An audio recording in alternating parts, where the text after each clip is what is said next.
जिले के एनएचएम कर्मचारियों ने आज कुरुक्षेत्र के लोक नायक जयप्रकाश अस्पताल में हड़ताल कर धरना प्रदर्शन किया और एनएचएम कर्मचारियों ने सरकार के खिलाफ नारेबाजी की।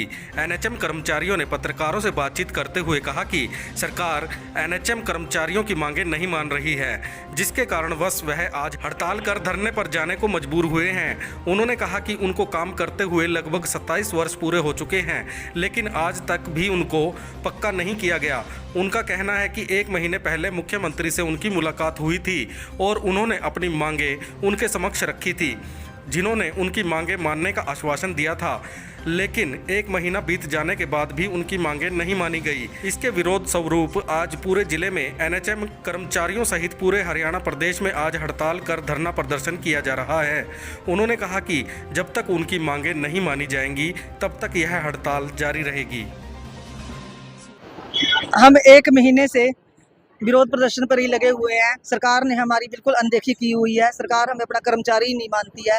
इसलिए पहले हमने काले बिल्ले लगा के प्रोग्राम किया, विरोध प्रदर्शन किया और फिर हमने एमपी एमएलए को सभी को ज्ञापन दिए, सभी को अपना दुखड़ा सुनाया और उसके बाद 7 जुलाई को हमने करनाल में सीएम हाउस का घेराव किया, जिसमें हम 10 से 12 हज़ार एनएचएम कर्मचारियों ने हिस्सा लिया था। और उसको देखते हुए सीएम साहब ने हमें शाम को मीटिंग के लिए बुलाया था। उस मीटिंग में सीएम साहब ने हमें आश्वासन दिया था कि आपकी 10 जुलाई को सेक्रेटेरिएट सिविल में मीटिंग कराई जाएगी सीपीएस टू सीएम अन्य अधिकारियों के साथ। जब हम वहाँ पे गए तो वहाँ पे ऐसा कुछ नहीं दिखा। वो कहते हैं कि आपकी पोस्टपोन कर दे। फिर भी हमने ज़बरदस्ती मीटिंग की और उसमें भी हमें कुछ नहीं मिला। उसमें भी हमें ओनली मीठी गोली दी गई। और उसके बाद 19 जुलाई को हमें एसीएस सुधीर राजपाल जी से मीटिंग के लिए बुलाया गया। वहाँ भी मीठी गोली देने का ही काम किया गया, उसके अलावा कुछ नहीं किया गया। तो क्या मांग है आपकी? हमारी सबसे बड़ी मांग ये है कि 1998 से हम एनएचएम में कार्य करते हैं, जो 27 साल हो गए हैं कच्चा पेशाब झेलते हुए। हमें रेगुलर पॉलिसी में डालकर एनएचएम कर्मचारियों को पक्का किया जाए। तो क्या कहेंगे, जैसे कि आप पूरे डिस्ट्रिक्ट से यहाँ पर बैठे हो हड़ताल पर, जैसे मरीजों को किस तरह से देख रहे हैं? कोई इमरजेंसी के लिए कोई स्टाफ कोई?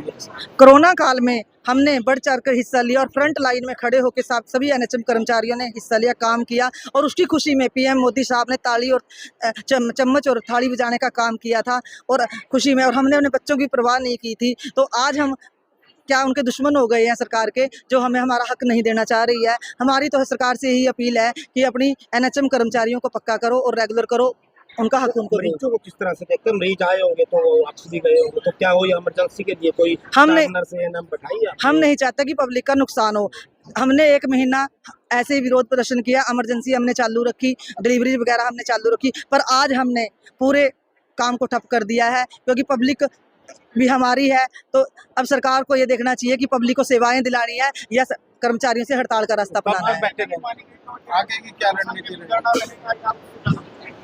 अगर हमारी मांगे नहीं मानी जाती हैं तो हम अनिश्चितकालीन हड़ताल पे जाएंगे और सड़कों पे उतरने का काम भी करेंगे। अब हम आश्वासन से मानने वाले नहीं हैं, अब हमें लिखित में चाहिए। जो भी हमारी डिमांड है हमें लिखित में चाहिए। सबसे पहली डिमांड हमारी यही है कि हमें रेगुलर किया जाए। तो हड़ताल कब तक चलेगी? ये अनिश्चितकालीन है, कुछ नहीं कह सकते इसके बाद। जितने भी डिस्ट्रिक्ट के या एनएचएम के कर्मचारी है, सबकी एक ही डिमांड है कि उनको जॉब सिक्योरिटी दी जाए और 7th पे लागू किया जाए और कोई भी नीति बनाकर उनको रेगुलर किया जाए। ये उनका अधिकार है, क्योंकि आज गवर्नमेंट जितनी महंगाई बढ़ाती जा रही है तो उसके हिसाब से फिर पे भी तो बढ़नी चाहिए ना, क्योंकि जितने कर्मचारी हैं उनके घर भी हैं, बाल बच्चे भी हैं, उनके ऊपर भी उस जो महंगाई है दर बढ़ती है उतना ही बर्डन पड़ता है। तो फिर क्या इतनी कम सैलरी में गुजारा हो सकता है? क्या ये कर्मचारी अपने बच्चों को अच्छी एजुकेशन दे सकते हैं? क्या ये आगे चलकर जो भी बुढ़ापे का मतलब कि अपनी लाइफ को सुरक्षित कर सकते हैं?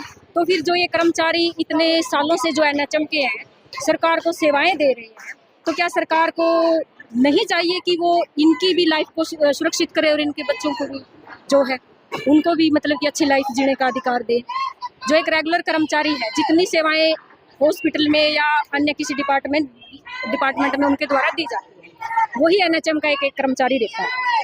तो फिर जब काम इक्वल है तो पे भी तो इक्वल होने चाहिए ना उसके हिसाब से। अधिकारी कोई मिलने आया आपसे? नहीं, अभी तक तो कोई नहीं आया है।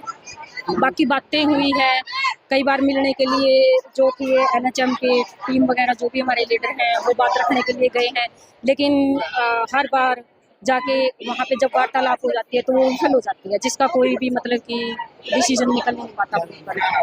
मेरा नाम सुशीला है।